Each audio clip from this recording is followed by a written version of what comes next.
Hey guys, tonight we're going to tuck ourselves into a surprisingly cozy corner of Tudor history. Forget the beheadings, the fiery stakes, the general unpleasantness you usually picture. We're heading to the village square, perhaps on a slightly overcast Tuesday afternoon, the sort of day where the air hangs thick and still, smelling faintly of wood smoke and damp earth. Imagine you're there, standing near the market cross, maybe eyeing a particularly plump goose. And there, in the center, just a few steps away from the baker's stall with its warm, yeasty scent, stands a contraption of heavy timber. It's rough-hewn, solid, perhaps a bit weathered, with two thick planks hinged together, pierced with holes, usually two large ones for legs, though sometimes more. These are the stocks. This is where minor miscreants spent their time, exposed to the elements and the community's gaze. You might think it sounds awful, and certainly uncomfortable, but compared to some Tudor fates, you probably wouldn't survive this with nothing more than a stiff neck and bruised shins. So, before you get comfortable, take a moment to like the video and subscribe, but only if you genuinely enjoy what I do here. And hey, let me know in the comments where you're listening from tonight, and what time it is there. Now, dim the lights, maybe turn on a fan for that soft background hum, and let's ease into tonight's journey together. You're standing there, feeling the worn stones beneath your worn leather shoes, watching the dust motes dance in the occasional shafts of sunlight that break through the clouds. The stocks stand silent for now, a permanent fixture in the landscape, as familiar as the church steeple or the village pump. By the Tudor period, these wooden cages were a common sight across England. It was almost a legal requirement, or at least a strongly expected one, for every village and town to possess its own set. They were often placed in the most public spot imaginable, the market square, the crossroads, right outside the church gates. The idea was simple: if you were going to be punished, everyone needed to see it. No hiding away in a dungeon, your shame was the spectacle. Think about the soundscape of a Tudor village. The clatter of hooves, the bleating of sheep, the calls of vendors, the distant ring of a blacksmith's hammer. And sometimes, the distinct thud and scrape as the upper beam of the stocks was lowered and secured. It was a sound that announced, without words, that someone had stepped out of line.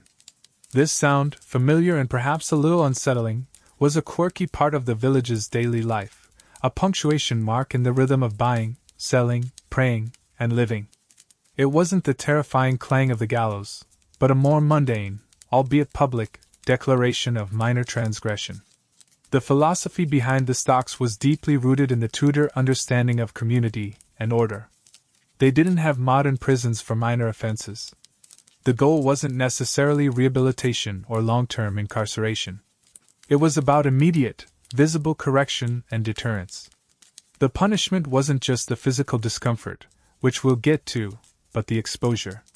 It was the public shaming, the loss of face, the reminder to everyone watching, and especially to the person locked in, that conformity and good behavior were paramount.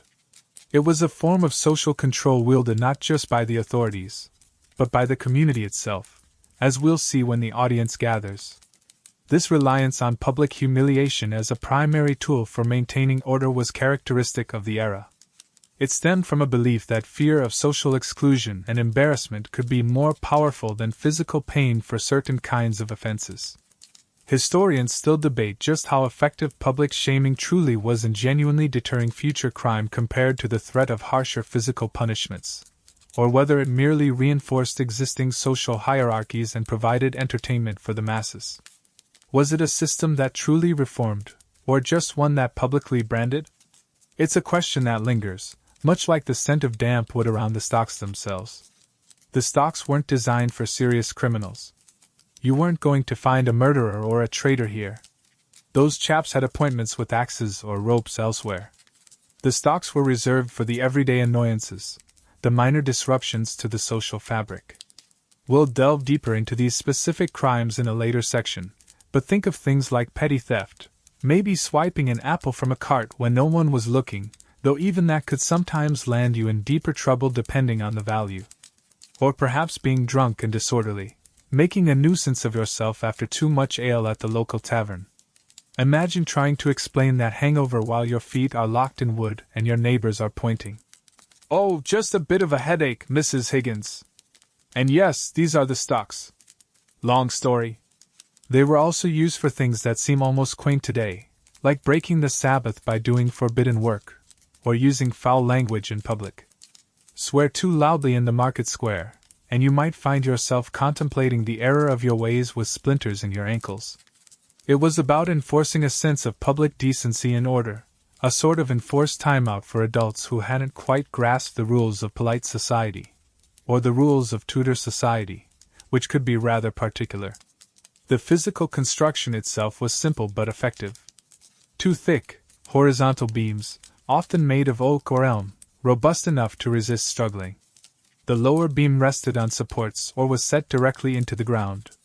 The upper beam was hinged or slid down into grooves, locking the offender's ankles into the semicircular cutouts carved along the joint line. The holes were large enough to accommodate ankles, but small enough to prevent the foot from being pulled through. The number of holes varied, 2 for a single person, but often 4 or 6, allowing multiple offenders to be confined simultaneously. A Tudor group project, if you will, though probably not the kind you aced in school. These structures were built to last, solid and immovable, a permanent fixture designed to withstand not just the struggles of those confined, but the ravages of weather and time. They were a tangible symbol of local justice, a reminder that even in the smallest hamlet, there were rules, and there were consequences, even if those consequences involved little more than public awkwardness and numb feet. You might be picturing something elaborate, perhaps carved or painted. But usually, they were quite plain, functional pieces of village furniture. Their purpose was utilitarian: hold the person fast, expose them to the public. Any decoration would have been superfluous, perhaps even seen as inappropriate for a device of punishment. They were tools of shame, not objects of beauty. Their stark simplicity added to their symbolic weight. Standing here, you can almost feel the rough texture of the wood, see the grain, perhaps notice where it's been worn smooth by countless ankles over the decades, or where it's been chipped and scarred by hurled objects. But we'll get to the audience interaction later. For now, just observe the structure itself. It's low to the ground, forcing the person confined to sit, or perhaps half lie, on the ground or on a low bench if one was provided, not always. This low position made them vulnerable, easily accessible to those who gathered around. It wasn't a platform of elevated shame like the pillory, but a grounded, inescapable confinement that put the individual literally at the feet of the community they had offended. The stocks were a cornerstone of the local justice system, administered not by distant royal courts, but by the manorial lords, the parish constables, or the town bailiffs. These were your neighbors, the people you saw every day, who held the power to decide if your minor lapse in judgment warranted an afternoon in the wooden embrace of the stocks. This local control meant there could be variations in how they were used and who ended up in them, depending on the temperament of the local authorities and the specific customs of the area. It was justice delivered close to home, for crimes committed close to home. You're still standing there, perhaps leaning against a sturdy oak tree near the edge of the square, watching the stocks. They're not just placed randomly, you see. Their location is a deliberate choice, a calculated part of their function. It's always the most public spot available. In a village, that's usually the green or the crossroads, right by the church or the tavern, places where people naturally gather, where eyes are guaranteed to fall upon this wooden contraption. In a town, it's the market square itself, surrounded by the hustle and bustle of daily commerce. Imagine being locked in the stocks while vendors are hawking their wares right next to you, trying to sell cheese or cloth, and everyone who stops to haggle also gets a free show. Yes, madam, this wool is of the finest quality, unlike the character of that fellow over there who tried to shortchange the baker. This placement wasn't just about visibility, it was about accessibility. The public wasn't just meant to see the person in the stocks, they were often encouraged to interact. We'll explore the nature of that interaction later, but suffice it to say, being within easy throwing distance of rotten fruit or mud was part of the experience. So, when you see the stocks in historical reconstructions or museums, notice their low profile and their prominent position. They weren't hidden away, They were put center stage for the community's collective disapproval. This is a mainstream historical fact. Stocks were deliberately placed in high-traffic, public areas.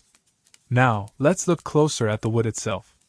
As we mentioned, it's usually thick, rough-hewn timber, oak or elm, chosen for its strength and durability. These weren't delicate pieces of furniture. They were robust tools designed to withstand the elements and the occasional frustrated kicking from the occupant.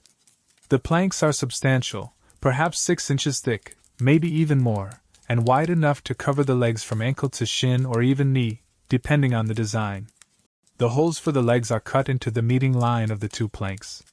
When the upper plank is lowered and secured, those semicircles become full circles, snug around the ankles. The number of holes varies. The most common configuration you'll see in illustrations or surviving examples is 2, for a single person.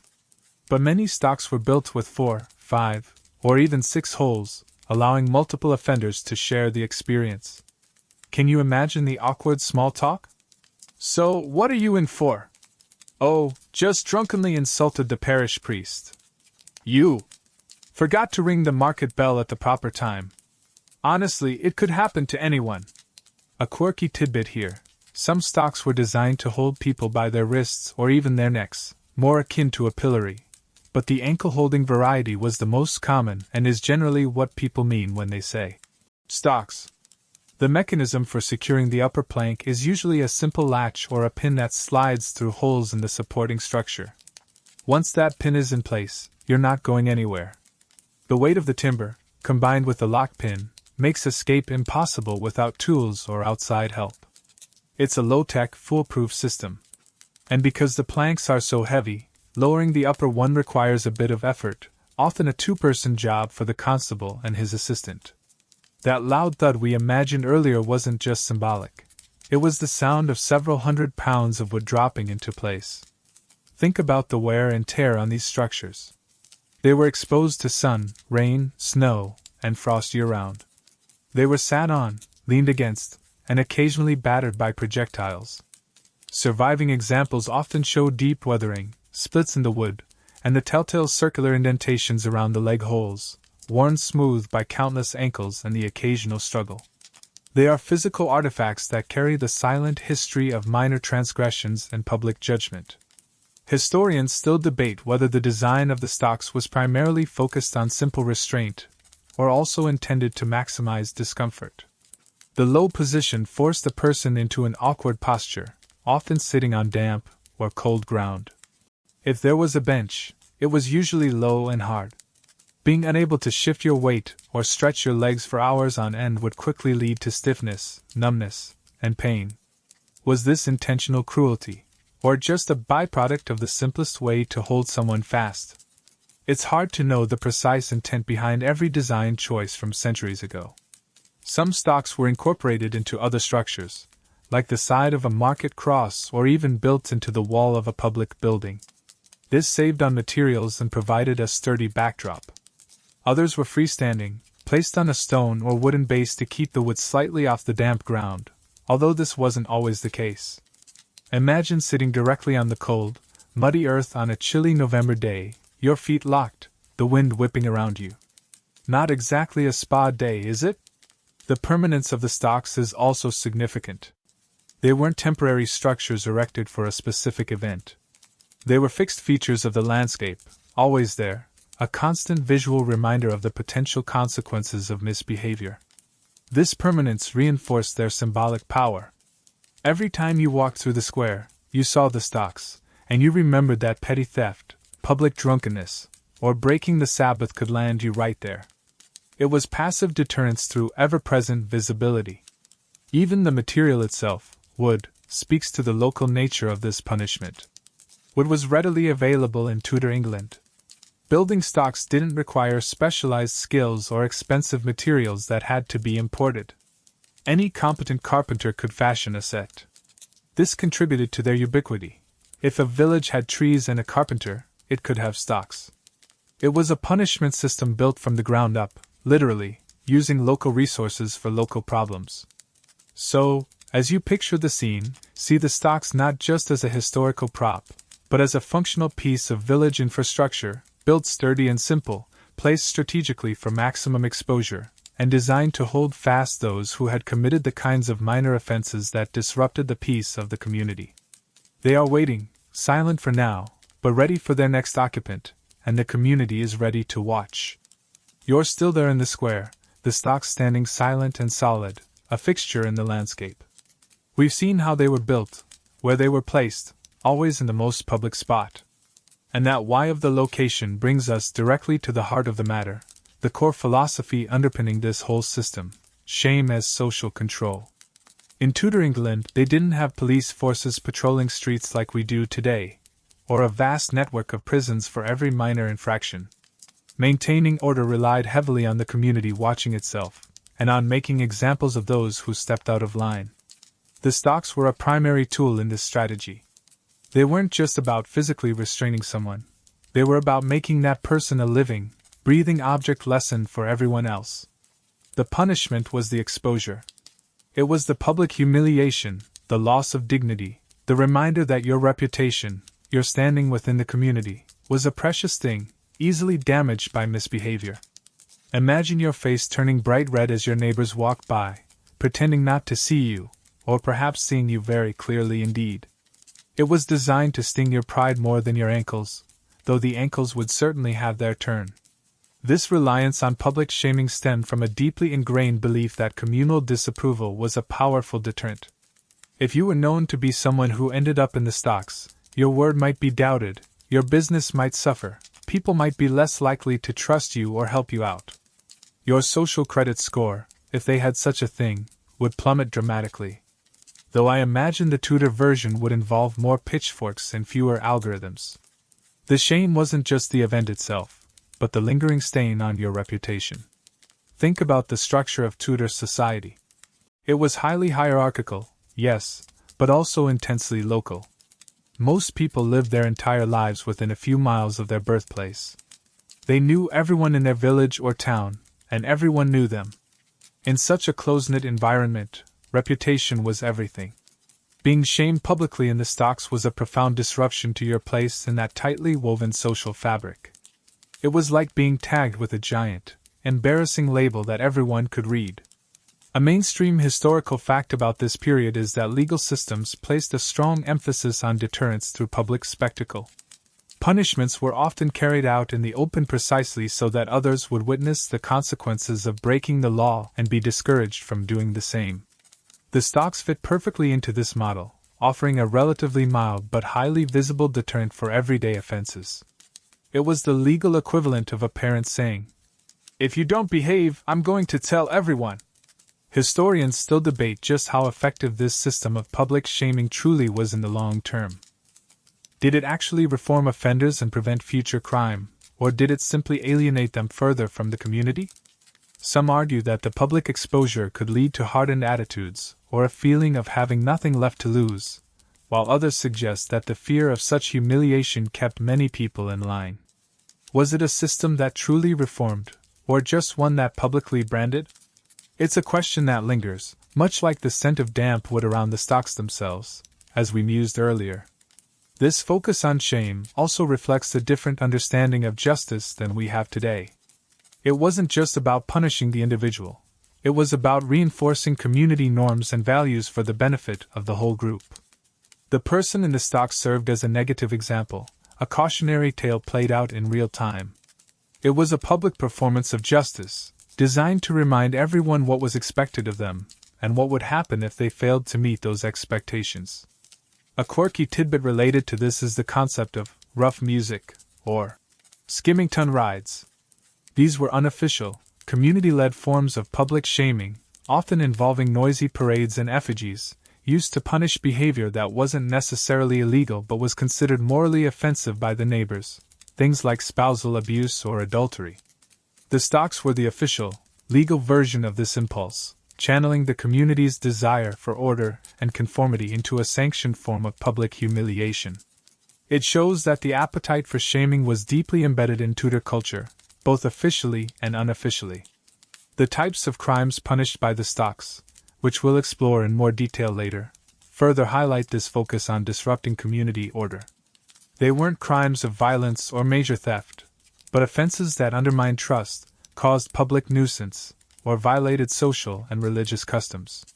Drunkenness disrupted peace, petty theft eroded trust, breaking the Sabbath challenged religious authority, using foul language offended public decency. These were all seen as cracks in the social foundation, and the stocks were the public spackle used to mend them. Being locked in the stocks was also a form of temporary social exclusion. You were physically present, but set apart, unable to participate in the normal flow of life in the square. You were literally held fast while life went on around you.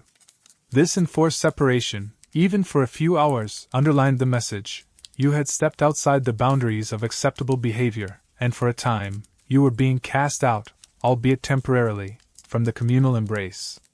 It's like being put in time out, but with the entire neighborhood watching and potentially throwing things. The duration of the punishment varied, but it was typically measured in hours, not days or weeks. Enough time to be seen, to feel the discomfort, and to endure the public gaze, but not so long as to completely destroy the person. It was designed to be sharp, public, and memorable, rather than a prolonged period of suffering. A few hours locked in wood, exposed to the elements and your neighbor's opinions, was considered sufficient to make the point. The stocks were a low-cost, high-impact method of maintaining order in a society without extensive formal law enforcement. They required minimal infrastructure beyond the wooden frame itself, and the labor was provided by local officials and, in a sense, the community itself through their participation as observers and sometimes tormentors. This made them an accessible tool for justice even in the smallest hamlets. It was DIY justice, Tudor style. So, as you stand there, observing the stocks, understand that you're looking at more than just a wooden contraption. You're seeing a physical manifestation of a core Tudor belief that shame, publicly administered and witnessed by the community, was a powerful force for keeping people in line and reinforcing the norms that held society together. It was a system built on visibility, reputation, and the subtle, yet potent, power of communal disapproval. And for the person locked inside, it was a very long, very public day at the office. You're still there, watching the silent stocks, understanding the philosophy of shame that put them in the most visible spot. But what exactly did you have to do to earn yourself a few hours locked in this wooden embrace? As we touched upon briefly before, the stocks weren't for serious criminals. They were for the everyday annoyances, the disruptions to the peace that weren't quite heinous enough to warrant a trip to the gallows or a branding iron.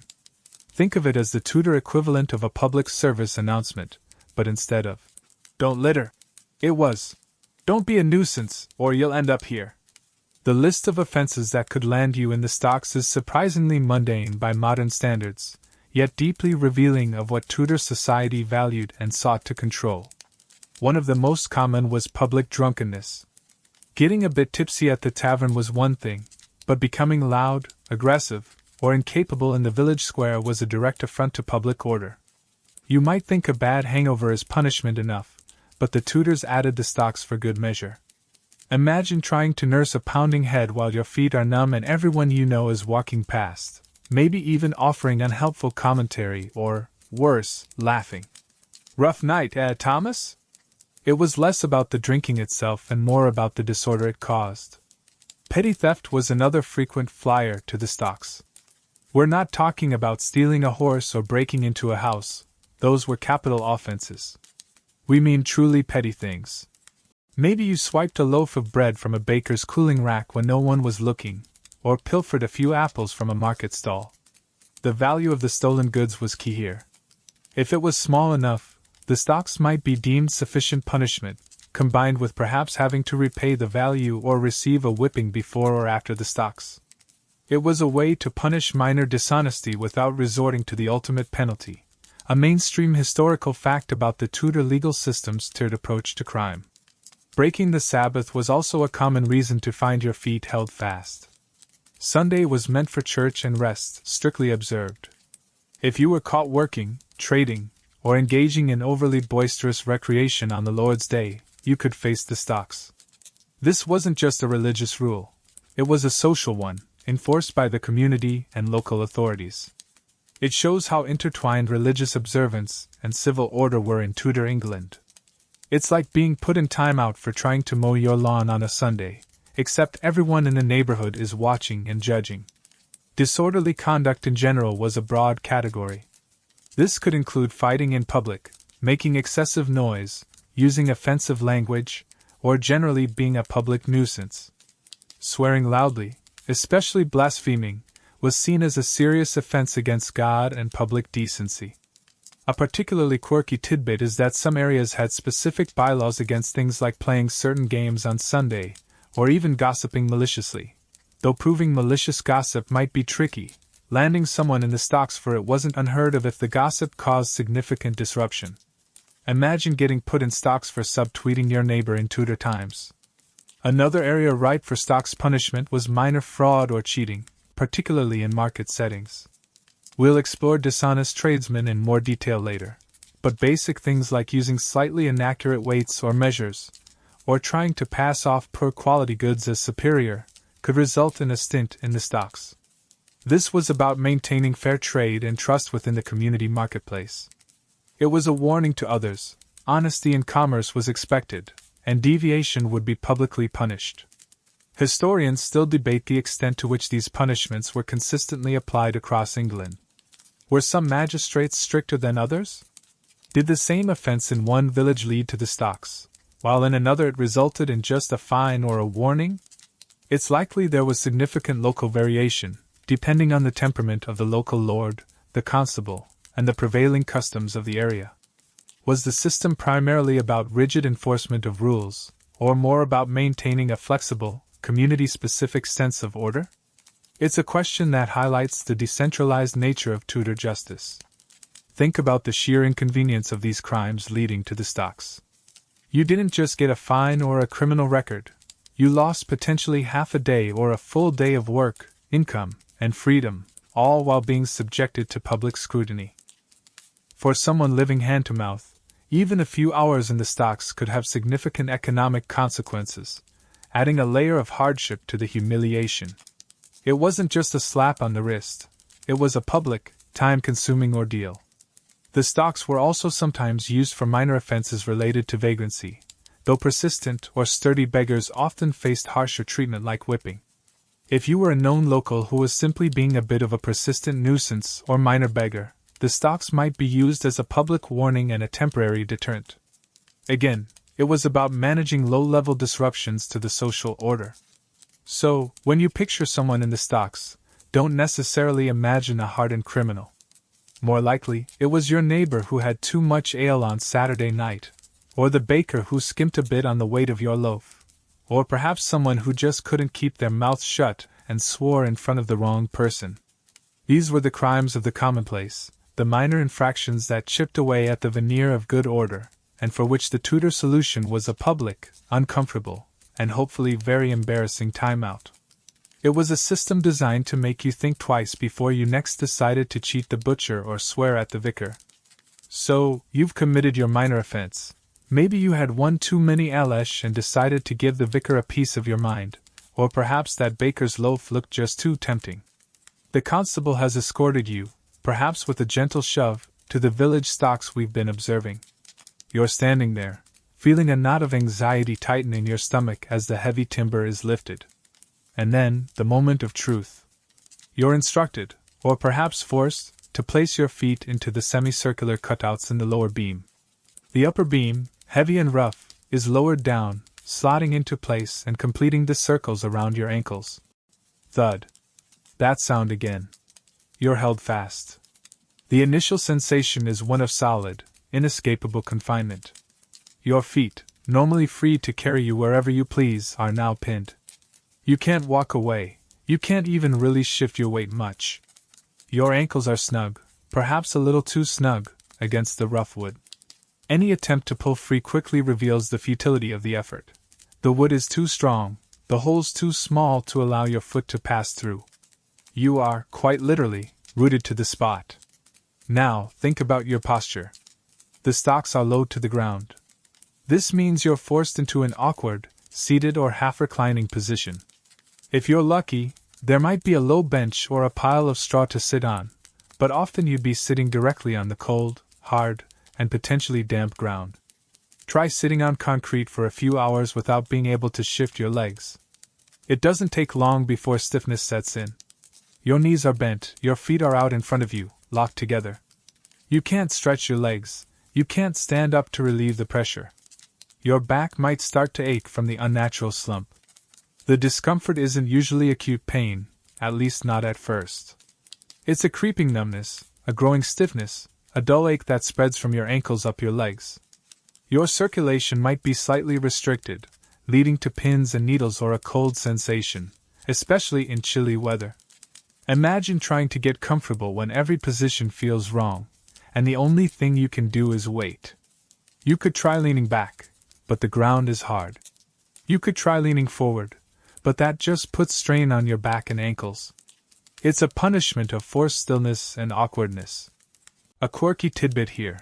While the primary aim was restraint, the low position and lack of comfortable seating were likely intentional design choices to add to the punitive experience, making it more than just being held. As the hours wear on, the physical sensations become more pronounced. The numbness might turn into a deep ache. Your muscles, unused to being held in such a fixed position, start to protest. You might get an itch you can't scratch properly because your hands are needed for balance, or are simply out of reach of the offending spot on your leg or foot. The sheer monotony of the physical state becomes its own form of torment. Imagine the desperate desire to just stand up and stretch, a simple act denied to you for the duration of your sentence. It's like being stuck in the world's most uncomfortable economy seat on the world's longest flight, with no hope of reaching cruising altitude or getting a tiny bag of peanuts. A mainstream historical fact is that the duration in the stocks varied depending on the offense and the local custom, but it was typically a few hours, often timed to coincide with market day or church services when the public presence was highest. This duration was long enough for the physical discomfort to become significant, adding to the overall unpleasantness of the experience, but rarely so long as to cause permanent injury, unless combined with extreme weather or public abuse, which we'll discuss later. Historians still debate the precise balance between physical discomfort and public shame in the stocks. Was the physical element primarily about ensuring the person stayed put and was visible, with the discomfort a mere side effect?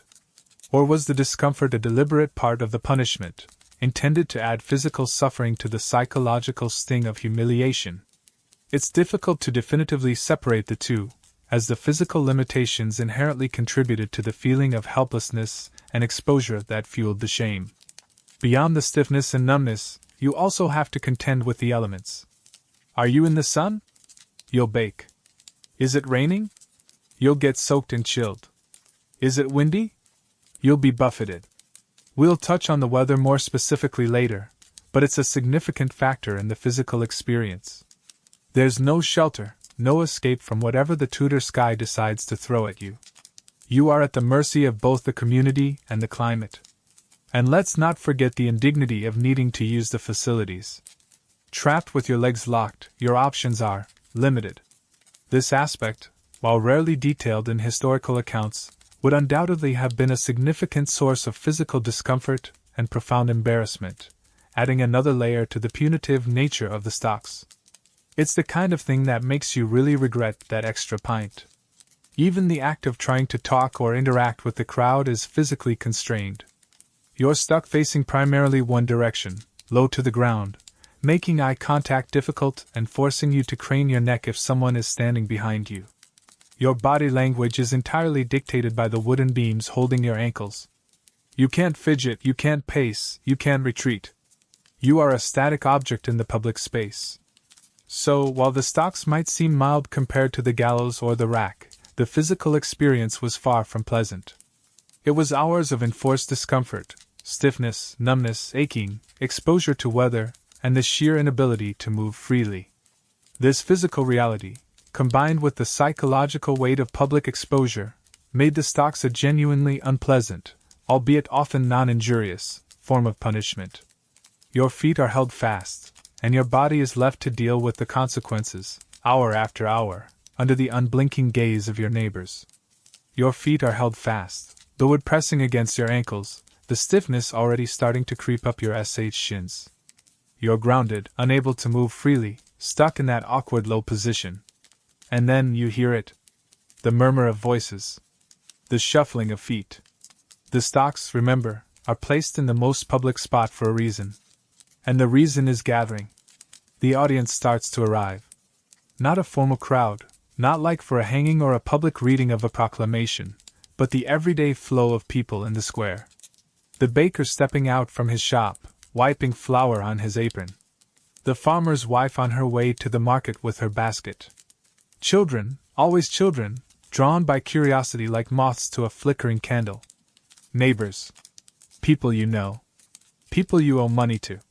People you perhaps had a bit too much ale with last night before ending up here.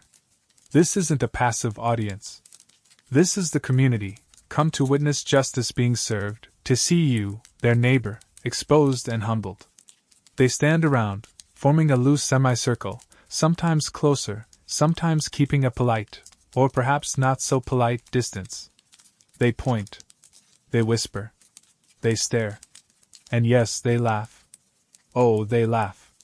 It's not usually cruel, not initially anyway, more the awkward, slightly nervous laughter that comes from seeing someone you know in a ridiculous, undignified predicament. Look at old Thomas, got himself stuck again. Told him not to swear at the priest. The dynamic is fascinating, isn't it? You, trapped and vulnerable, and them, free to move, to comment, to judge. It's a reversal of the usual social order. For this short time, the person in the stocks is the center of attention, but not in a good way. You are the spectacle, the live entertainment for the afternoon. It's like being on stage, but your costume is shame and your lines are silence or mumbled apologies. And the reviews are being delivered in real time by your neighbors. 2 stars, would not recommend this performance. The lead actor seems a bit stiff. A mainstream historical fact about the stocks and pillories is that the public were not just observers, but often active participants in the punishment. It wasn't uncommon for onlookers to taunt the person in the stocks, shout insults, or even throw things. This wasn't officially sanctioned violence, usually, but it was a tolerated part of the process, a physical manifestation of the community's disapproval. Rotten fruit, mud, animal dung, anything readily available could become a projectile. Imagine sitting there, already uncomfortable, and having someone pelt you with a particularly squishy, overripe tomato. Adds a certain flavor to the experience, I suppose? This interaction highlights the core purpose of the stocks: public shaming. The physical discomfort is one thing, but the psychological sting of being ridiculed and humiliated by your own community, the people whose respect and trust you rely on, is arguably the more potent punishment. Every laugh, every pointed finger, every shouted comment chips away at your dignity and reinforces the message: you have misbehaved, and the community is not pleased. It's a very public, very personal form of social feedback. Historians still debate the extent to which this public interaction was genuinely spontaneous community outrage versus a semi-expected ritual. While some accounts describe genuinely angry crowds, others suggest the atmosphere could be more akin to a village fair, with people gathering out of curiosity and for amusement. Was the throwing of objects a sign of deep moral condemnation, or just a bit of rowdy fun at someone else's expense? It likely varied greatly depending on the severity of the offense, the popularity, or unpopularity, of the offender, and the mood of the crowd on any given day. It's hard to know if that rotten cabbage was thrown out of moral indignation or because it was just there, and seemed like a good idea at the time. There might be a quirky tidbit here about specific individuals in the crowd. Perhaps the constable's assistant, looking slightly bored now that the hard work of locking you in is done. Or the local busybody, Mrs. Higgins, who you know is relishing every moment, whispering loudly about how she always said you'd come to no good. The children, of course, are probably the most straightforwardly curious, maybe pointing and giggling until their parents shoo them away. It's a cross-section of village life, all focused on you. Sometimes, if the offense was particularly unpopular or the offender disliked, the crowd's behavior could escalate beyond just insults and rotten produce. While rare for stocks, which were usually for minor crimes, accounts of individuals in pillories, a similar device, often for the head and hands, sometimes described more violent treatment, including stones or less pleasant items being thrown, occasionally resulting in serious injury or even death. For stocks, the risk was generally lower due to the nature of the crimes, but a particularly bad day could still be physically unpleasant. You'd probably prefer the tomato to the, well, let's not dwell on that. Being locked in the stocks also meant you couldn't easily defend yourself, verbally or physically. Your ability to interact was severely limited. You could shout back, but you were in a position of weakness, literally and figuratively. Any attempts to argue or justify yourself would likely just invite further ridicule. The best strategy was often to simply endure it, keep your head down, if possible in that awkward position, and wait for the time to pass. It was a lesson in forced humility. The psychological impact of this public exposure shouldn't be underestimated. Imagine knowing that your friends, family, and neighbors are all seeing you at your lowest, most vulnerable point.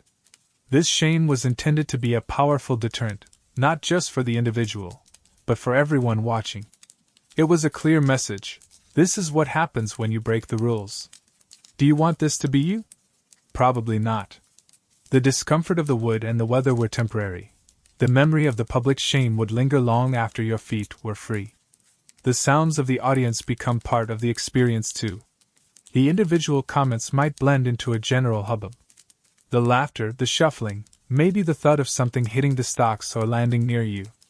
It's a constant reminder that you are not alone, but you are also utterly alone in your predicament, surrounded by people who are there specifically to watch you suffer, even if mildly.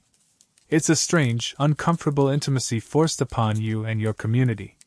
So, as you sit there, feeling the stiffness in your legs and the eyes on your back, the stocks are no longer just a physical restraint. They are a stage for public judgment, a focal point for the community's collective disapproval. The audience isn't just watching, they are participating, reinforcing the lesson, ensuring that your shame is a shared experience, albeit one you are enduring alone in the wooden embrace. The discomfort is real, but the shame, amplified by every face in the crowd, is the true intended punishment. Your feet are held fast, the wood pressing against your ankles, the stiffness already starting to creep up your shins. You're grounded, unable to move freely, stuck in that awkward low position. You're the focus of the crowd's gaze, feeling the heat rise in your cheeks with every whispered comment. But while the stocks might be the most familiar image of Tudor public shaming, they were by no means the only contraption the Tudors used to expose and humiliate minor offenders. Think of the stocks as just one member of a rather uncomfortable family of public punishment devices, each with its own specific flavor of indignity. Perhaps the most well-known cousin of the stocks is the pillory. You might picture this one already, a wooden structure, often taller than the stocks, with holes not just for the feet, but typically for the head and hands. Imagine standing, perhaps on a low platform, with your neck and wrists locked into place, forcing you to maintain an upright, utterly exposed posture. Unlike the stocks, which keep you low to the ground, the pillory often elevates you slightly, making you even more visible to the surrounding crowd. It's like being put on a small, very uncomfortable stage, with no script and a very critical audience.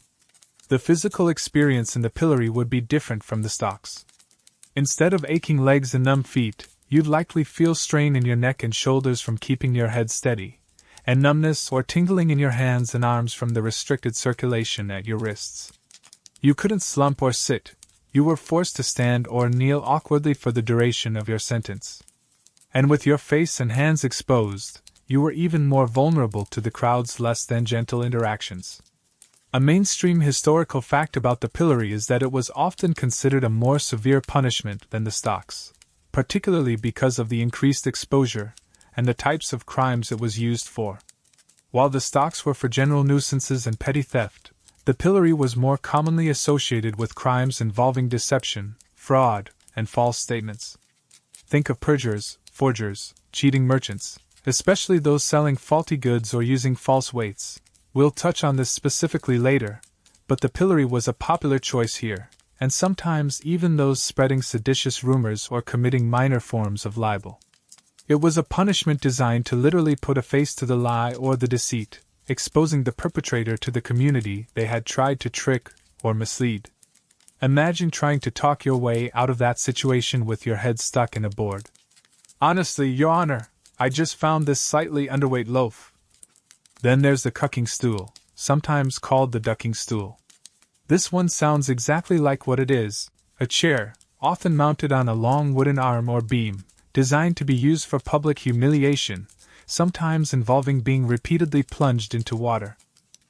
The name itself is thought to come from the Old English word cucken or shirten, meaning to void excrement, suggesting its origins were perhaps less about water immersion and more about being perched in a publicly embarrassing position.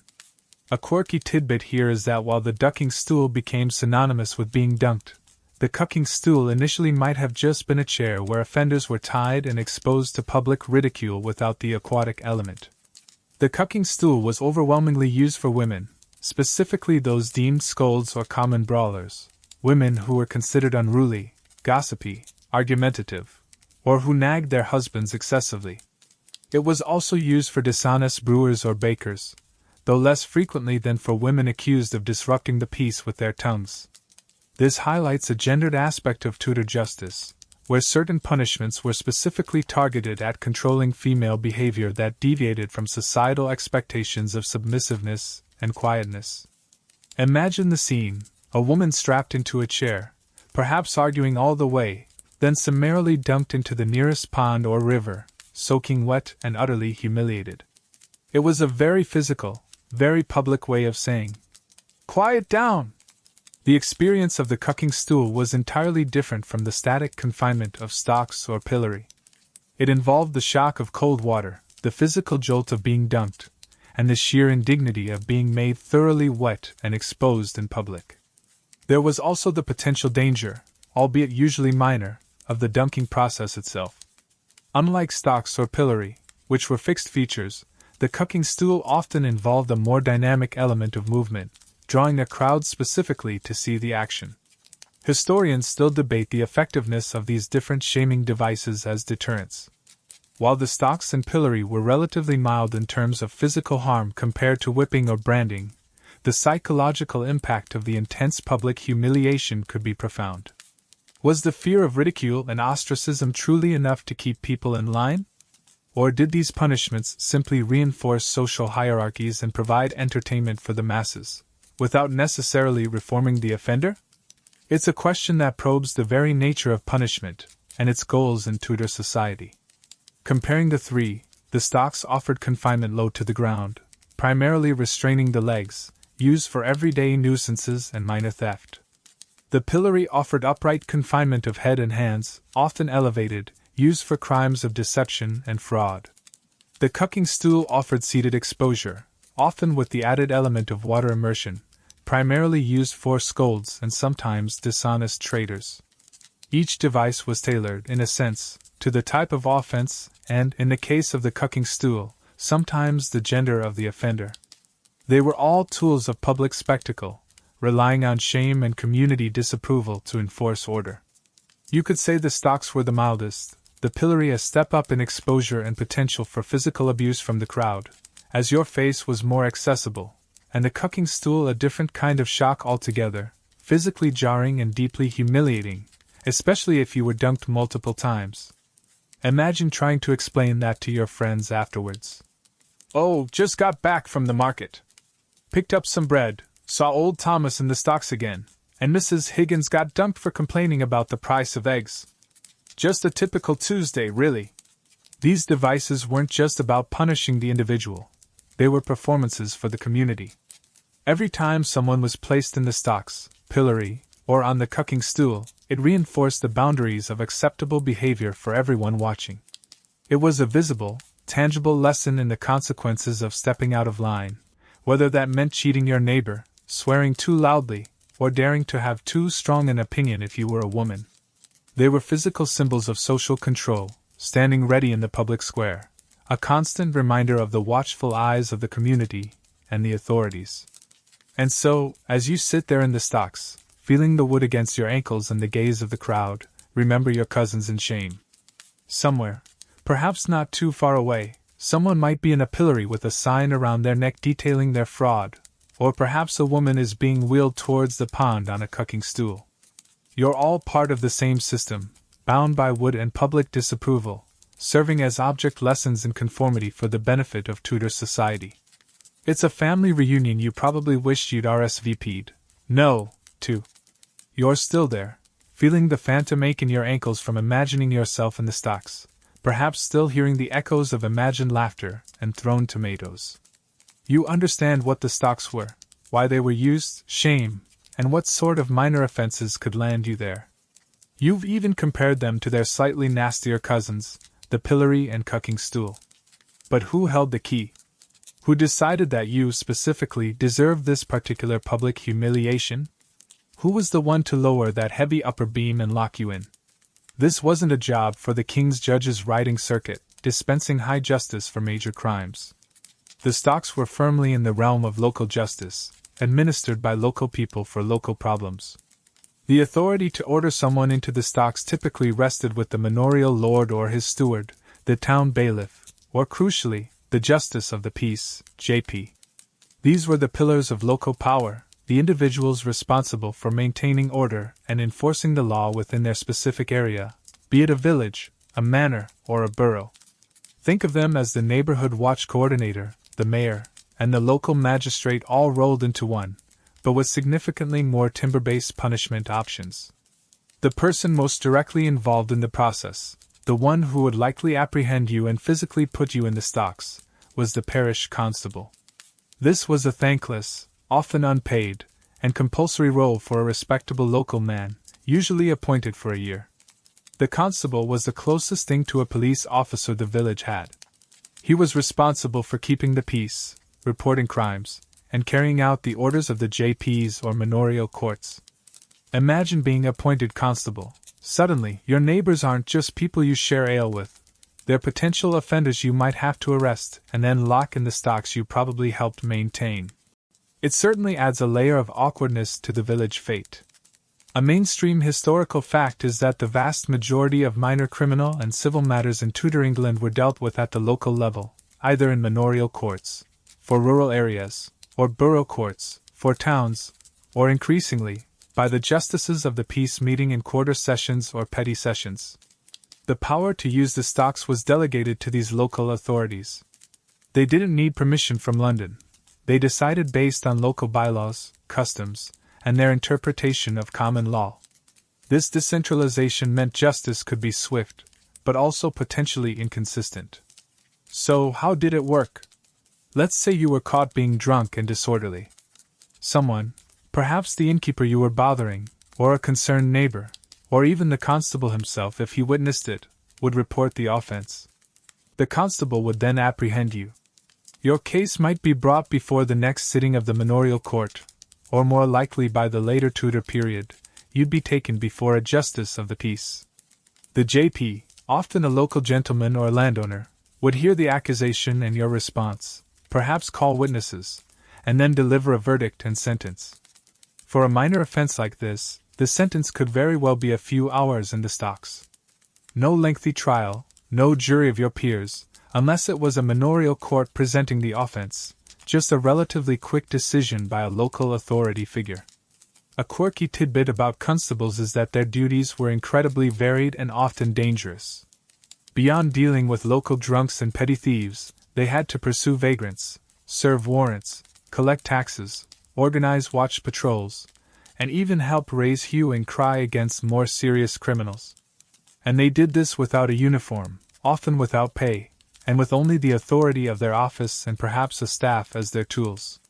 It's perhaps understandable that some constables might have been more eager to use the stocks, a relatively easy way to deal with a problem publicly, than to chase a potentially dangerous offender across the county. It was a tough gig, essentially being the unpaid, part-time sheriff, social worker, and tax collector for your village. Historians still debate the fairness and impartiality of this local justice system. Were the decisions made by JPs and manorial lords always just, or were they influenced by personal relationships, social status, or local feuds? Could a well-liked person get off with a warning while a newcomer or unpopular individual faced the stocks for the same offense? While the system aimed for order, its reliance on local individuals with their own biases and connections inevitably raises questions about consistency and equity. Was local justice truly blind, or did it have a distinct squint when it came to certain villagers? It's a question that lingers, much like the scent of damp wood around the stocks themselves, as we've noted before. The actual administration of the punishment fell back to the constable. He was the one who would escort the offender to the stocks, ensure they were properly secured, and remain present, or delegate the task, to supervise the punishment, and ensure the offender wasn't freed before their time was up. He might also be responsible for reading out the crime for which the person was being punished, although the stocks themselves often served as enough of a visual explanation, especially if it was a well-known local miscreant. Sometimes, the punishment in the stocks was combined with other penalties. You might spend time in the stocks and pay a fine. You might sit in the stocks and then be whipped.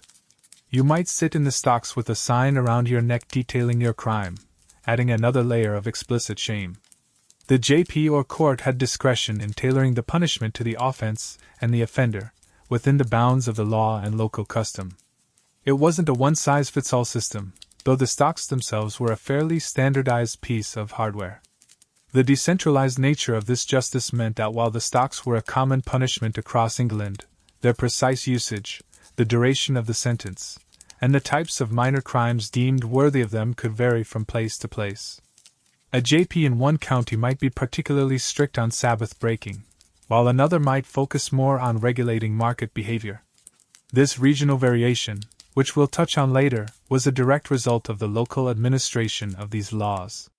So, the next time you picture someone in the stocks, remember it wasn't the king or queen who put them there. It was likely their neighbor, the constable, acting on the orders of a local gentleman, the justice of the peace, or perhaps the steward of the manor.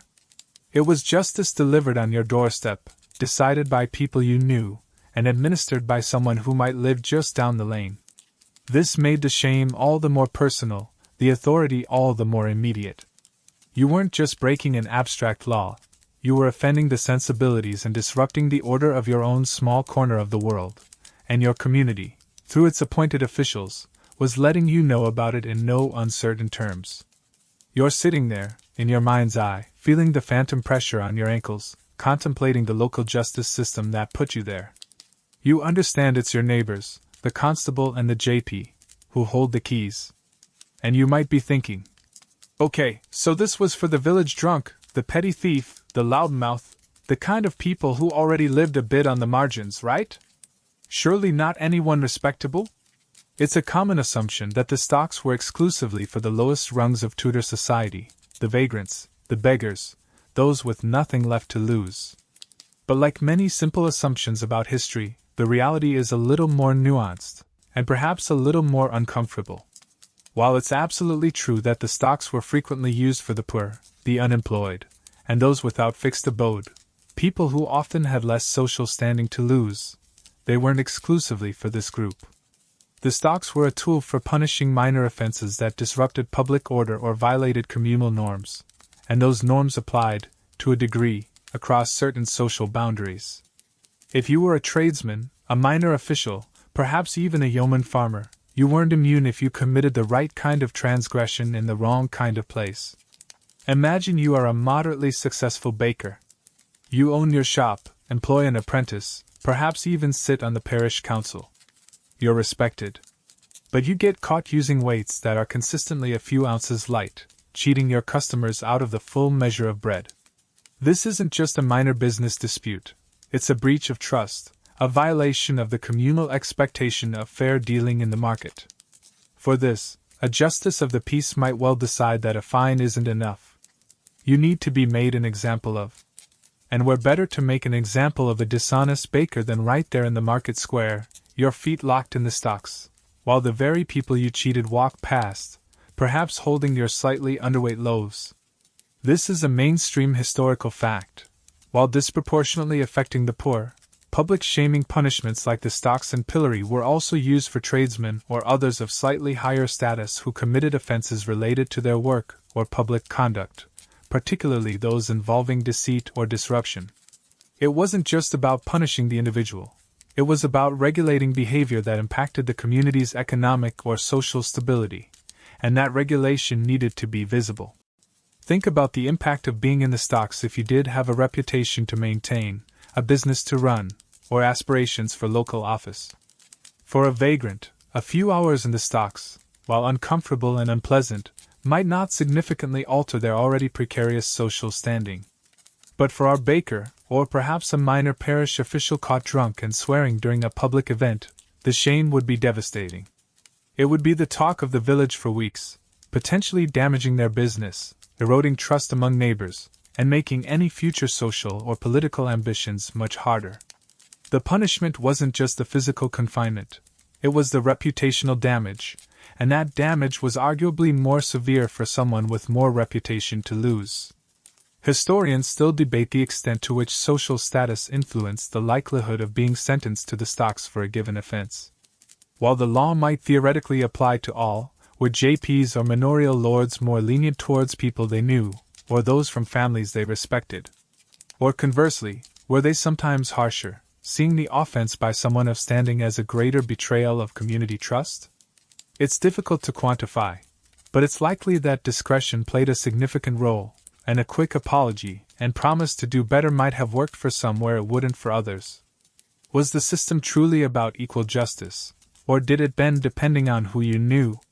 It's a question that lingers, much like the scent of damp wood around the stocks themselves, as we've noted before. A quirky tidbit here: there are accounts, though perhaps less common for stocks than pillories, of individuals of higher status being punished this way, sometimes even with signs detailing their specific, humiliating crime. Imagine a local gentleman, perhaps a minor landowner, caught poaching on someone else's land or involved in a public drunken brawl, finding himself locked in the stocks. The shockwaves through the local gentry wouldn't involve pitchforks, but certainly a tsunami of gossip and social exclusion. It wasn't a daily occurrence for the elite, but the possibility served as a reminder that certain fundamental rules of public decency and honesty applied, at least in theory, across a broader swathe of society than just the destitute. The point wasn't necessarily to physically harm these individuals, but to inflict maximum social damage. The stocks were a highly visible platform for public disgrace. For someone who relied on their good name, a merchant, a craftsman, a farmer selling produce, being publicly branded as dishonest, disorderly, or a Sabbath breaker could have tangible, long-lasting economic consequences. Customers might go elsewhere, trading partners might become wary, credit might become harder to obtain. It was a form of economic punishment layered on top of the social one. Consider the mindset of the local authorities. Their job was to maintain order and uphold community standards. If someone who was expected to know better, someone who was a pillar of the community, committed a public offense, it could be seen as particularly damaging to the social fabric. Punishing them visibly, even with a seemingly mild penalty like the stocks, sent a strong message that no one was entirely above the law when it came to basic public conduct and honesty in trade. It reinforced the idea that certain communal values were paramount. So, while the image of the stocks might be synonymous with the poor and marginalized, remember that the wooden embrace could also hold the ankles of those with a little more to lose. Perhaps the baker who cheated on his weights, the minor official who got too drunk at the fair, or the farmer who broke the Sabbath. For them, the physical discomfort was secondary to the crushing weight of public disapproval and the potential ruin of their reputation and livelihood. It was a reminder that in Tudor England, even if you weren't facing the gallows, a bad day in the village square could still cost you dearly, especially if you had something to lose in the first place. You're still pondering who might end up in that wooden embrace, realizing it wasn't just the very bottom of the social ladder. We touched briefly on the baker caught cheating on his weights. Let's focus on that now, because one of the most consistent and important uses of the stocks, and sometimes the pillory, was specifically for regulating the marketplace. Tudor England was a society deeply reliant on local markets for buying and selling essential goods: bread, ale, meat, cloth, you name it. Trust was paramount. If you couldn't trust the person selling you your daily loaf, or your pint of ale, the whole system started to wobble. This is where the stocks, and sometimes the pillory, came in as tools of economic regulation and consumer protection, Tudor style. They were used to punish what were known as forestallers, regretors, and engrossers, people who tried to manipulate the market by buying up goods before they reached the public market, or hoarding them to drive up prices. But even more commonly, they were used for tradesmen who directly cheated their customers on quality or quantity. Think about the baker again. Bread was a staple food. Its price and quality were often subject to strict regulations, known as the assize of bread and ale. This law set the weight of loaves according to the price of grain. If a baker consistently sold loaves that were underweight, they were essentially stealing from every customer. This wasn't just a minor contractual dispute. It was seen as a direct violation of public trust and an offense against the community. The punishment for this often involved the stocks, sometimes with the offending loaf, or a particularly bad example of it, displayed alongside the baker. Imagine the humiliation. You're sitting there, feet locked, with a visibly tiny loaf of bread hanging around your neck like a culinary albatross. Yes, this is the loaf. No, I don't know why it's so small. Definitely wasn't me. Similarly, brewers were subject to the assize of bread and ale. If they sold weak, or adulterated ale, or short measures, they too could find themselves in the stocks. Ale was not just a beverage. It was a source of calories and nutrients, often safer to drink than water. Cheating on ale quality or quantity was seen as particularly egregious, especially if you were selling it to thirsty laborers or travelers. A mainstream historical fact is that dishonest bakers and brewers were among the most frequent occupants of the stocks and pillory, their punishments often directly linked to their trade practices and the specific goods they had tampered with. But it wasn't just bakers and brewers. Any tradesman who used false weights or measures could face the stocks. The butcher selling you a pound of meat that was actually only 3/4 of a pound. The cloth merchant selling you a yard of fabric that was slightly shorter than a yard. The chandler selling you candles that burned down too quickly. These were all forms of petty fraud that undermined the fairness of the marketplace. The stock served as a public announcement. This person is dishonest. Beware! It was a very visible way to protect consumers in an era without regulatory agencies or easy recourse to distant courts. The market cross, where the stocks were often located, was the perfect stage for this kind of performance.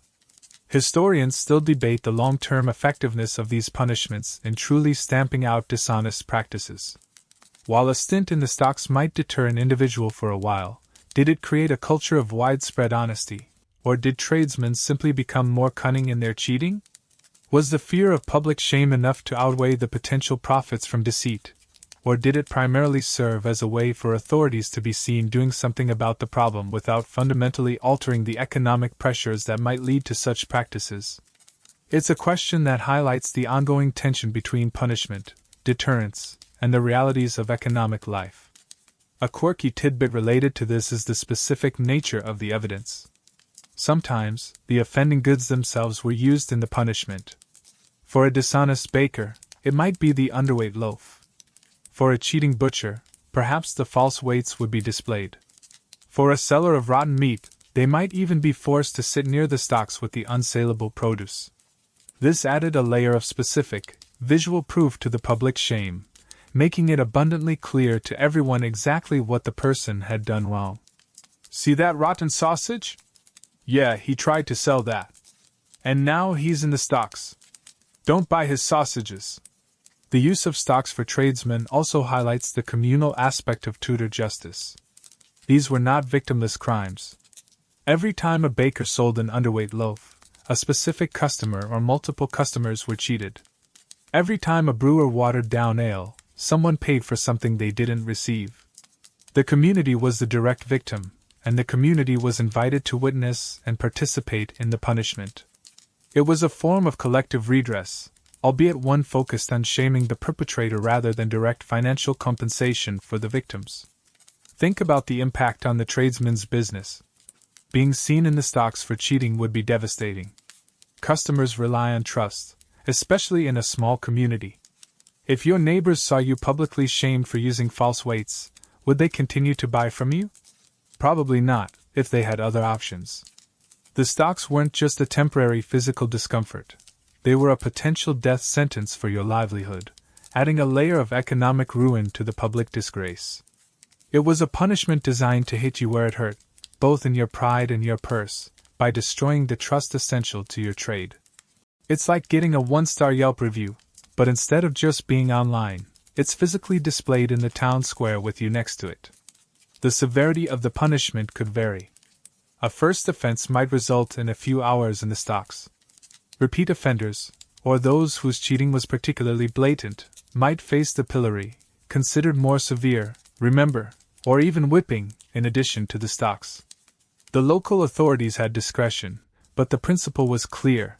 Dishonesty in trade was a public offense and would be publicly punished. This focus on market regulation through public shaming also tells us something about Tudor priorities. While we might focus on theft or violence, maintaining fair practices in the buying and selling of essential goods was seen as crucial for social stability.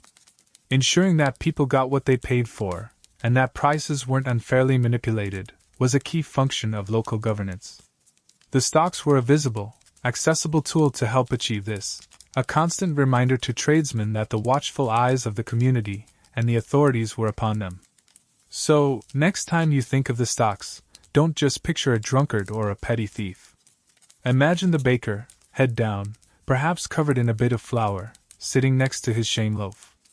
Imagine the brewer, smelling faintly of stale ale, enduring the jeers of the crowd who bought his weak brew. These were individuals who violated the economic trust of their neighbors, and for that, Tudor justice prescribed a very public, very uncomfortable lesson in honesty, delivered right there in the heart of the marketplace they had betrayed. It was a system that put the shame of dishonest trade on full, splattery display. You're still sitting there, in your mind's eye, perhaps feeling the phantom ache of confinement, maybe even imagining the slightly stale smell of that hypothetical shame loaf displayed next to you. You understand the wood, the location, the shame, the crimes, the physical discomfort of being held fast, the audience, and even the local authorities who put you there. But as if all of that wasn't quite enough to make your afternoon thoroughly miserable, there's another major factor in your Tudor stocks experience: the weather. The stocks, remember, are located in the most public spot: the market square, the village green, the crossroads. These are open, exposed places. There's no roof over your head, no walls to shield you from the elements. You are entirely at the mercy of the Tudor sky. And the English weather, then as now, could be famously unpredictable and often unpleasant. Imagine it's a sweltering summer day. The sun beats down relentlessly on your head and shoulders. You're stuck in one position, unable to move into the shade of a building or tree. Sweat beads on your forehead, drips down your back. The heavy wooden stocks feel warm to the touch, perhaps even radiating heat. You become parched, your throat dry, but reaching a water source is impossible. The dust of the square kicks up around you with every passing cart or gust of wind, adding to your discomfort. The physical misery of confinement is amplified by the oppressive heat. It's like being left in a car on a sunny day, except the car is made of wood and everyone can see you. Or picture the opposite, a cold, biting winter day. The wind whips across the open square, chilling you to the bone. If it's raining or, worse, snowing, you are directly exposed. Your clothes become damp, then soaked, clinging uncomfortably to your skin. Sitting low to the ground, the cold earth or stone seeps into your body. Your feet, held fast in the wood, might become numb with cold, the restricted circulation making it worse. Shivering uncontrollably, you try to huddle into yourself, but your fixed position makes it difficult. The hours stretch out, each minute a battle against the cold and damp. It makes that stiff neck seem like a minor inconvenience. This exposure to the elements wasn't just an unfortunate byproduct. It was often an inherent part of the hardship of public punishment. A mainstream historical fact is that public punishments like the stocks, pillory, and whipping posts were deliberately located in exposed areas, and enduring the prevailing weather conditions was understood to be part of the punitive experience. It added a layer of physical suffering beyond the immediate restraint or pain. Historians still debate the degree to which the severity of the punishment was intentionally varied by choosing days with extreme weather. While there's little direct evidence of authorities deliberately waiting for a blizzard or a heatwave to administer a stock sentence, the reality was that sentences were carried out when ordered, regardless of the forecast. Was the added suffering of bad weather seen as a bonus punishment, or simply an unavoidable element of the process? It's hard to know if the constables secretly hoped for rain on market day for certain offenders. A quirky tidbit here is that while the offender suffered, the constable or his assistant also had to stand guard, enduring the same sun or rain or cold, albeit with the ability to shift positions slightly. Perhaps this shared misery, however unequal, added a strange dynamic to the scene. Imagine the constable, huddled in his cloak during a downpour, silently wishing your sentence was over so he could go home and get dry. Right, that's 4 hours, 5 minutes to go, just 5 more minutes of this delightful weather. The sheer helplessness in the face of the weather added to the psychological toll.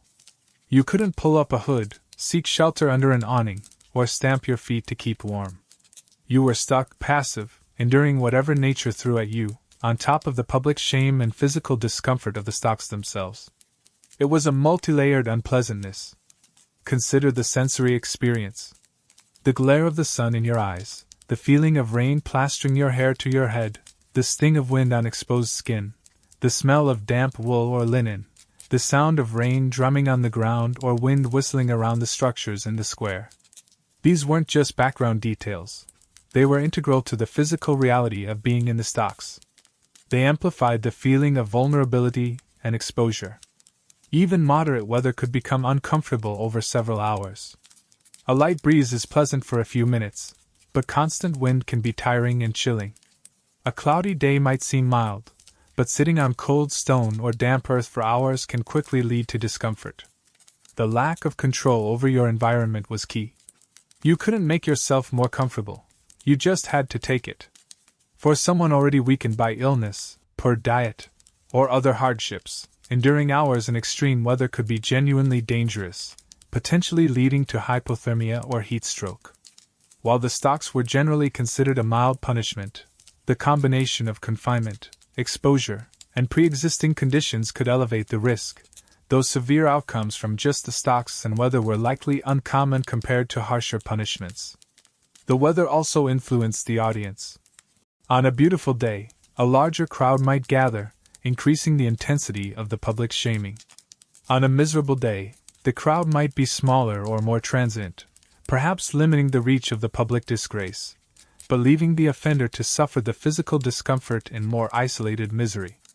Was it better to be seen and suffer the shame but perhaps have some brief interaction, even negative, or be mostly alone in the cold rain? It's a grim choice to contemplate. So, as you imagine sitting there, feeling the rough wood and the stiffness in your legs, add the bite of the wind, the chill of the rain, or the relentless heat of the sun. The stocks didn't just hold you fast. They left you completely exposed to the whims of the weather, turning a simple wooden frame into a potentially very uncomfortable ordeal. It was a punishment that relied not only on human judgment and community disapproval but also on the indifferent power of nature to add its own layer of hardship to the experience. Your physical reality was dictated not just by the timber, but by whatever clouds happened to be passing overhead. You're sitting there, feeling the phantom ache of confinement, the stiffness in your legs, the imagined sting of rain or bite of wind on your skin. You've felt the rough wood, heard the imagined laughter, understood the local justice and the shame. It doesn't sound like a picnic, does it? Hours stuck in an awkward position, exposed to the elements and the community's judgment. It's unpleasant, uncomfortable, and certainly humiliating. But now, let's take a step back and put the stocks into the broader context of Tudor justice. Because while the stocks were undeniably a punishment, they were, in the grand and often brutal scheme of the era, remarkably mild. Imagine the alternative fates available for lawbreakers in Tudor England. Forget the stocks for a moment. Think about the Tower of London. Think about Tyburn. Think about Smithfield. These were places associated with punishments designed not just to correct or shame, but to inflict extreme pain, permanent mutilation, or death. Compared to drawing and quartering for treason, burning at the stake for heresy, beheading for high treason or significant crimes if you were high status, or even the common hangman's rope for grand larceny or murder. A few hours in the stocks starts to look less like a severe punishment and more like a very bad timeout. A mainstream historical fact about Tudor England is the sheer variety and severity of capital and corporal punishments available for serious offenses. The death penalty was applied to a vast number of crimes, far more than in modern times, including many types of theft. Corporal punishments like whipping, branding, often on the hand or face, or having ears cropped were used for repeat offenders or crimes deemed more serious than those warranting stocks, but still falling short of execution. These were punishments designed to inflict lasting physical harm and leave a permanent mark, literally or figuratively, on the offender. Consider the physical reality. Stocks: stiffness, numbness, awkward posture, exposure, potential mild discomfort from projectiles. Now consider whipping: raw, bleeding skin, intense pain, scarring. Branding: searing flesh, permanent disfigurement. Ear cropping: mutilation, loss of hearing, permanent visible shame, a physical, rather than temporary, version of the stock's public exposure. Hanging: suffocation, broken neck, death. Drawing and quartering: well, let's just say that involves disembowelment, while still alive, followed by dismemberment. Suddenly, those numb ankles don't seem quite so bad, do they? It puts them mild in surprisingly mild punishments. The stocks were explicitly not designed to cause lasting physical injury, nor were they typically used for crimes that threatened life or property in a major way. They were for disruptions, nuisances, minor dishonesty. The punishment was the public exposure and the temporary discomfort, not permanent damage or death. This distinction was crucial in the Tudor legal system's hierarchy of punishments. You progressed from fines or warnings, to stocks/pillory/cucking stool, to whippings/branding/mutilation, to imprisonment, though less common for punishment than awaiting trial, and finally, to execution. The stocks were firmly near the bottom of this ladder of suffering. Historians still debate the intended deterrent effect of these varying levels of severity. Was the fear of the stocks enough to stop someone from stealing an apple, while only the fear of the gallows would stop them from stealing a horse? Or did the sheer brutality of punishments like drawing and quartering overshadow everything else, making any lesser punishment seem insignificant? It's hard to measure fear across centuries, but the system was clearly designed with escalating levels of physical consequence to match escalating levels of perceived threat to society. Was the system primarily about deterrence through terror, or about matching the fit of the punishment to the crime's impact? It's a question that lingers, much like the scent of damp wood around the stocks themselves, although perhaps less overpoweringly than the scent of, well, other Tudor punishments. A quirky tidbit that highlights this difference. While crowds might throw rotten food at someone in the stocks or pillory, actively assaulting someone on the gallows or the execution block was generally not tolerated, as those punishments were the state's prerogative, and were meant to be carried out without interference, however gruesome. The public interaction with the stocks was messy and chaotic. The public interaction with an execution was meant to be solemn and terrifying, a clear demonstration of the state's ultimate power over life and death. It was the difference between a village fair with heckling and a state-sponsored horror show. Think about the emotional impact. Facing the gallows meant confronting your own mortality, often after a terrifying trial and imprisonment. Facing the stocks meant confronting your neighbors, your reputation, and your immediate physical discomfort. One was existential dread, the other was profound embarrassment and temporary physical misery. For most people, the latter was infinitely preferable, even on a cold, wet day with a particularly enthusiastic audience. The stocks offered a path back into the community. Once your sentence was served, you were released. You might have been shamed, your reputation tarnished, but you were alive, intact, mostly, depending on the audience interaction, and free to try and rebuild your standing. Punishments like branding or mutilation left a permanent mark that made reintegration harder. Execution, of course, offered no path back at all. The stocks were a temporary exclusion, the gallows were a permanent one. It's easy, from a modern perspective, to look at the stocks and think, how awful, how barbaric, but compared to the standard fare of Tudor justice, they were a relatively humane option for dealing with low-level crime and disorder. They were a way to maintain order and enforce norms without resorting to bloodshed or irreversible physical harm. They allowed the community to address minor transgressions publicly and immediately, reinforcing social boundaries in a way that was visible and memorable, but didn't necessarily destroy the offender's life entirely. The stocks were a reflection of a society that relied on public spectacle and community pressure for social control, but also had a clear, if brutal, hierarchy of consequences. They were the warning shot, the rap on the knuckles, the public telling off, before you got to the truly nasty business higher up the scale. They were a peculiarly public punishment, yes, but nestled within a legal system that reserved true horror for what it deemed truly serious threats to the crown, the church, or the fundamental order of society. So, while you might feel stiff and sore after your imagined stint, at least you still have all your limbs and your head firmly attached.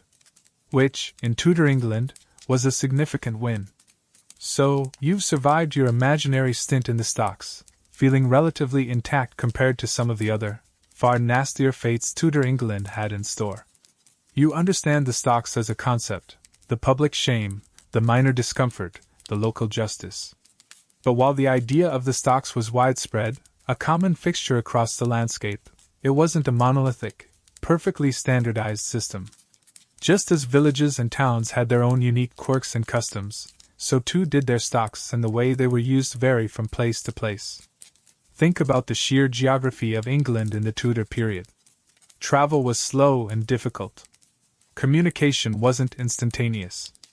Laws were passed in London, yes, but their implementation on the ground was largely left to those local authorities we discussed, the JPs, the manorial lords, the town bailiffs, and the constables. This decentralized system naturally led to variations in practice. A strict, puritanical JP in one county might crack down hard on Sabbath breaking with stocks sentences, while a more commercially minded one in a market town might focus more on dishonest traders. The specific priorities and temperament of the local power brokers could directly influence who ended up in the stocks and why. A mainstream historical fact is that while common law provided a framework, local customs, bylaws, and the discretion of regional authorities played a significant role in the practical application of justice, particularly for minor offenses dealt with at the local level. This meant that while stocks were a familiar sight everywhere, the details of their use were far from uniform. It wasn't like buying a mass-produced product from a factory. Each set of stocks, and each sentence served in them, had a local flavor. Consider the physical stocks themselves. While the basic design, 2 hinge planks with holes for legs, was consistent, the details could differ. The type of wood used might vary depending on what was locally abundant, oak in one area, elm in another, perhaps even less durable timbers if resources were scarce. The size and thickness of the beams could differ. The height off the ground might change, affecting how low the person had to sit. Some stocks might have been built more robustly, others more crudely. The number of holes wasn't always 2. While 4 or 6 were common for multiple offenders, some villages might have only built a 2-hole set if they rarely anticipated needing more capacity. It wasn't like there was a Tudor equivalent of IKEA selling flat-pack stocks with universal instructions. Each set was a piece of local craftsmanship, or lack thereof. There are even quirky tidbits about variations in design. Some stocks were integrated into other structures, like the side of a market cross or a town hall wall, as we mentioned briefly. But imagine a set of stocks built into the base of a particularly prominent tree, or perhaps next to a well, ensuring maximum foot traffic and visibility. Or what about stocks that had a slightly different number of holes, perhaps an odd number if they were trying to accommodate a specific local need or simply built them that way? While most surviving examples and illustrations show a fairly standard form, the possibility for local idiosyncrasy in design was certainly there. You might walk from one village to the next and find the stocks look subtly, or even noticeably, different, like comparing different regional styles of thatched roofs or dry stone walls. Beyond the physical appearance, the way the stocks were used could vary. The standard duration of a sentence might differ. In one town, 3 hours might be standard for public drunkenness, while in another, it might be 4 or even 6. The specific combination of punishments could also vary. Was a fine always levied in addition to stocks? Was a whipping sometimes added for certain offenses? Was a sign always required, or only for specific crimes like dishonest trade? These were decisions made at the local level, reflecting local priorities and traditions. A village with a particularly pious population might use the stocks more readily for Sabbath breaking than a bustling port town where the authorities were more concerned with regulating the flow of goods and people. Historians still argue whether these regional variations in the application of minor punishments led to significant disparities in justice across England. Was someone truly more likely to face the stocks for a minor offense in one county compared to another? Did offenders from areas with stricter regimes try to avoid those places? It's difficult to measure the impact of these local differences on the overall fairness of the system, especially without comprehensive records from every single village and manor. Was the system primarily about rigid enforcement of rules, or more about maintaining a flexible, community-specific sense of order, as we mused earlier? The answer likely lies somewhere in the messy middle, a patchwork of local customs and individual discretions overlaid on a national legal framework. Consider the types of crimes emphasized. While public drunkenness and petty theft were common targets everywhere, some areas might have had specific local bylaws that led to stock sentences for things less common elsewhere. Perhaps a town known for its weaving industry had particularly strict rules about the quality of cloth, leading to stocks punishments for weavers who produced shoddy work. Or a rural area might use the stocks more frequently for offenses related to poaching or trespassing on manorial lands. The stocks were a tool, and local authorities wielded that tool to address the specific problems and priorities of their own patch. It was like having a toolbox, and each village constable decided which wrench to grab for their particular plumbing issue. The public's reaction might also have varied regionally.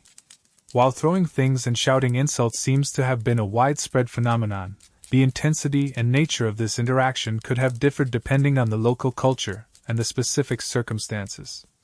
Were crowds in one region more boisterous and aggressive than in another? Was there a tradition of using particular types of projectiles in certain areas? These are harder questions for historians to answer, relying on scattered accounts and anecdotal evidence, but it's plausible that the audience dynamic, a key part of the punishment, wasn't entirely uniform across the country. Perhaps in one village you got a gentle shower of overripe apples, while in another it was less pleasant, shall we say, organic material. Even the process of being put into the stocks might have had local variations. Was it always done with solemnity, or sometimes with a degree of rough handling? Was the crime always publicly announced, or was the visual of the person in the stocks considered sufficient explanation? These procedural details, while seemingly minor, would have contributed to the overall experience of the punishment, and could have differed from place to place, depending on local tradition and the personality of the constable. The existence of regional styles of shame highlights the deeply local nature of life and governance in Tudor England. While the king ruled the country, the immediate reality for most people was shaped by their village, their manor, their town, and the people who held authority within those small spheres. The stocks, standing in the village square, were a physical manifestation of this local power and the community's role in maintaining order. They weren't just a national symbol of punishment. They were a local one, adapted and used in ways that reflected the specific needs, customs, and even the materials available in that particular corner of the kingdom. So, as you imagine the stocks, don't just picture a generic wooden frame. Picture your local stocks, perhaps built from the oak of a nearby forest, standing in your market square, used by your local constable on the orders of your JP, for crimes that were particularly relevant to your community's concerns. It was a universally recognized form of punishment, yes, but one with countless local variations, each adding a unique thread to the tapestry of Tudor justice. It was the same basic tune, played with slightly different instruments and tempos depending on where you were listening. You're still there, in your mind's eye, contemplating the stocks, perhaps noticing how the wood grain differs slightly from the stocks you pictured in the last village you visited in your historical wanderings. These structures, these physical manifestations of local justice and public shame, were such a common, enduring part of the Tudor landscape, and for centuries after. They stood in the square, silent symbols of potential disgrace, always ready for their next occupant. But time, as it always does, kept marching on, and eventually, even the sturdy, rough-hewn timber of the stocks couldn't hold back the tide of changing attitudes and evolving legal systems. The stocks, slowly but surely, began to fade from the squares and greens of England. This wasn't a sudden disappearance. There wasn't a royal decree that woke everyone up one morning saying, "Right, no more stocks. Everyone out." It was a gradual process, unfolding over centuries after the Tudor period ended. They remained in use throughout the 17th and 18th centuries, but their star was waning. Attitudes towards punishment were slowly changing. The Enlightenment brought new ideas about justice, emphasizing rehabilitation and structured incarceration over purely punitive, public spectacle. Prisons, as we understand them today, started to become a more common, albeit still often grim, alternative for dealing with offenders, shifting the focus from public shaming to private confinement. A mainstream historical fact is that while the use of the stocks peaked in the Tudor and Stuart periods, they saw a significant decline in the 18th century, becoming increasingly rare as a punishment by the early 19th century. The last recorded use of the stocks in England for punishment is generally cited as being in 1872, in a village called Ashford in Kent, though some sources suggest earlier or later dates depending on how use is defined, e.g., whether simply putting someone in them briefly counted. This shows just how long they lingered, even as their heyday passed. The reasons for their decline are multifaceted. Part of it was undoubtedly the changing legal landscape. As the central government's power grew and the legal system became more standardized, the reliance on decentralized, community-based punishments like the stocks lessened.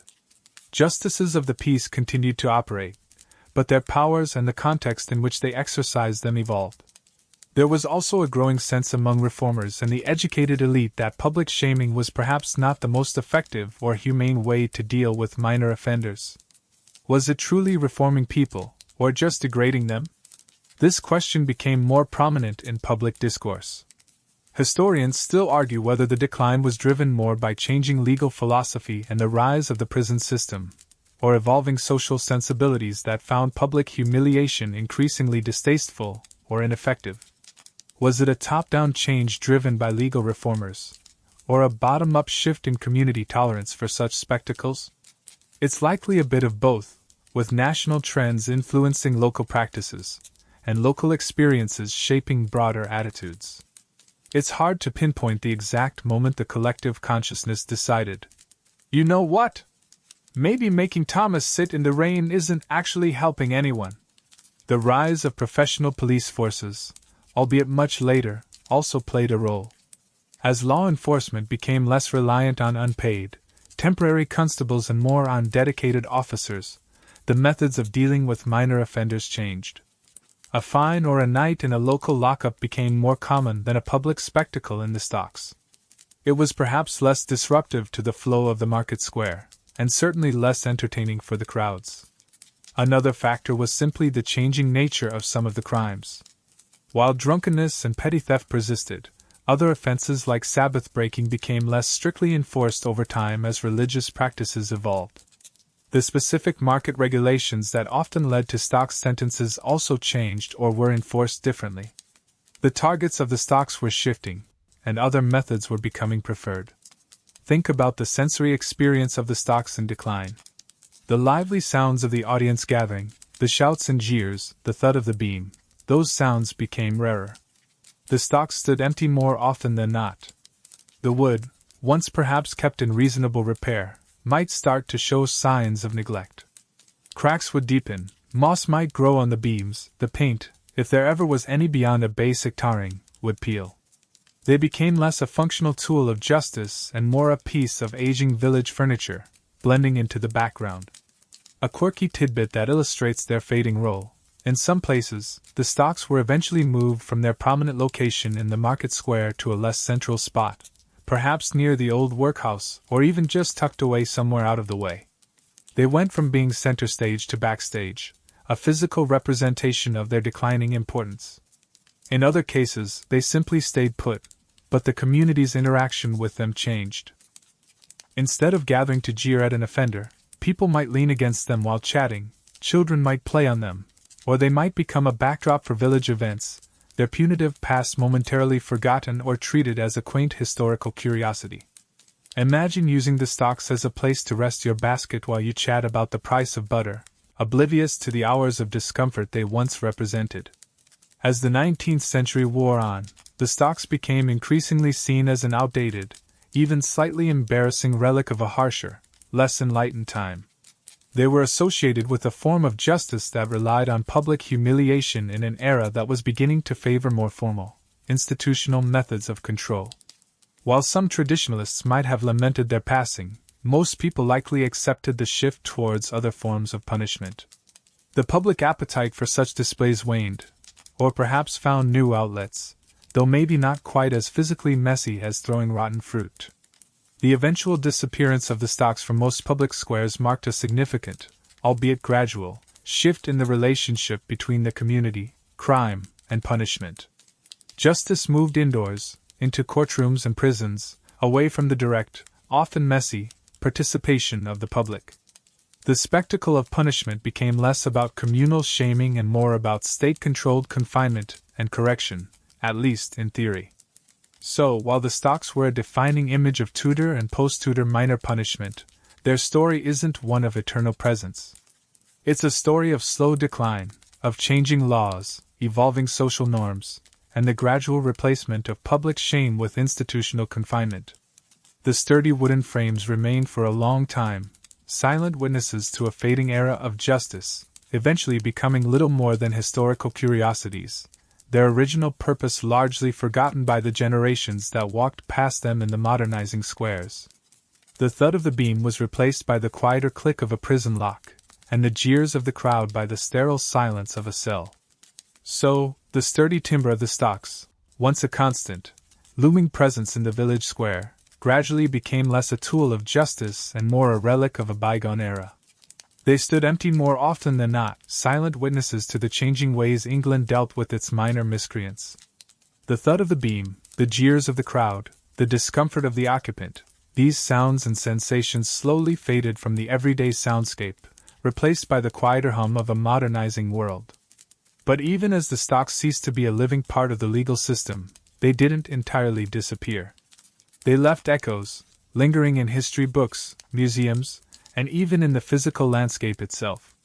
Today, you can still find surviving examples of stocks scattered across England, often carefully preserved in village greens, town squares, or local museums.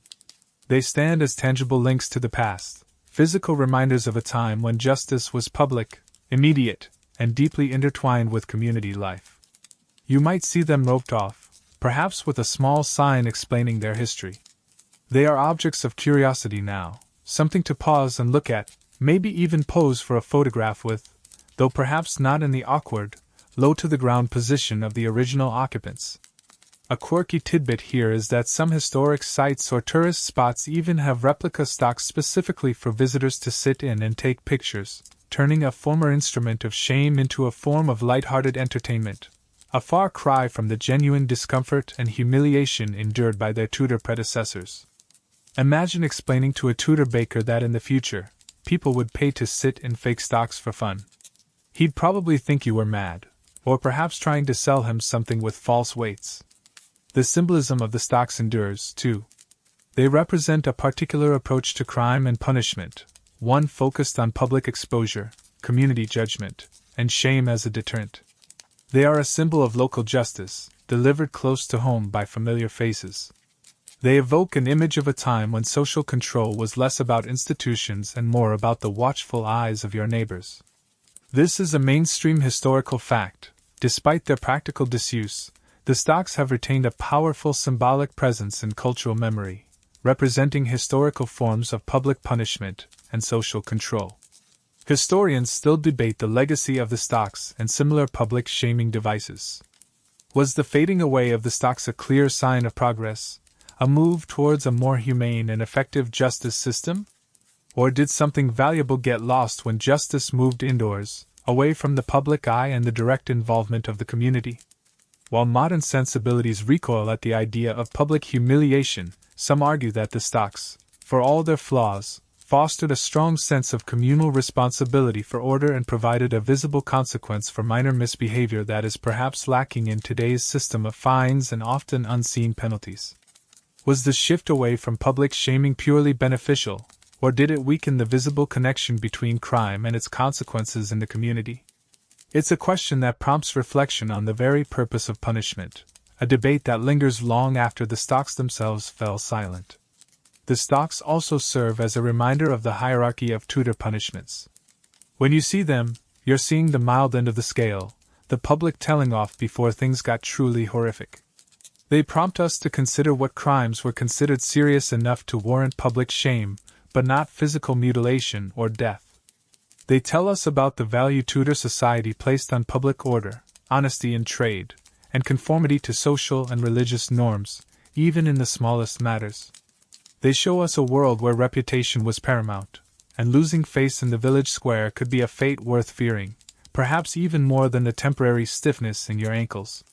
Reflecting on the stocks allows us to step, momentarily, into a different world, a world where the boundaries between private life and public scrutiny were far blurrier, where your neighbors were not just people you lived near, but active participants in maintaining social order. It's a world that feels both distant, and, in some ways, surprisingly relevant, as modern discussions about online shaming and public accountability continue to evolve. The impulse to expose wrongdoing and subject offenders to public disapproval seems deeply ingrained in human nature, finding different forms of expression across the centuries. And so, as you finish this journey through the peculiar history of Tudor stocks, you can let the images begin to fade. The rough-hewn wood, the empty holes, the quiet square, the imagined sounds of a distant crowd. The feeling of stiffness in your legs, the phantom pressure on your ankles. These sensations and images can soften now, becoming part of the gentle hum of historical understanding. Let the sounds of the Tudor market square grow faint.